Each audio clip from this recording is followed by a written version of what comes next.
তার যা সদুন মানে সুখ গুজারি মা যাইব ফেরে একজন আল্লাহ আল্লাহ মাথায় না ভাই সেই হিসাবে আরো সুখ গুজারেন গুরুত্ব দিলে আল্লাহ বেশি খুশি নইব না ও ভাই দা হয়ে আছে দে আর নয়তো গোলাম মাঝে ফাঁকা কথা হইতো দু জোয়া যে ডলামি দেবো জোয়া যে কিলামি দেবো ডলামি দেড়ে এই হদ্দে লামি হদ্দান লামে যে ডলা হদ্দান লামে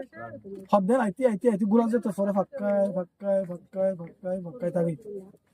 তো খনিকে যদি গুলা ফাক্কার দিন যদি কাঠালা মারি দিলে গেল না আমার তো জানো না এই আরো দুনিয়া গোলামা ফাক্কায় থাকি তো দায়ী কল আই যদি সব বুঝাই লাকাঠালে দইলে তিনি লাকাঠালে দইলে চিল্লা লাকাঠালে দইলে তো বাসে মানুষ রাস্তা তো এই সাহেব আল্লাহ ফজলে আলহামদুলিল্লাহ তো মরকজ দুই সুন্দর করে দিছে এনতাহাই সুন্দর করে দিছে গইলে তো খুশি লাগে মরকজ কুলি দিয়ে মরকজ নতুন গিয়ার গাম আছে মরকজ কুলি দিয়ে আজ 2 মাস ধরে কুলি দিয়ে তা আল্লাহ ফজলে বিশাল খুশি লাগে ইনশাআল্লাহ আর হুজুর যাইব তুই যাবে না আমি ইডিয়া মুও যাই অবশ্যই তো যাবে না অবশ্যই তো যাইব তার যদি আবার দুঃখ যাবে বলি আল্লাহ খুশি হবে না ও ভাই হত করিও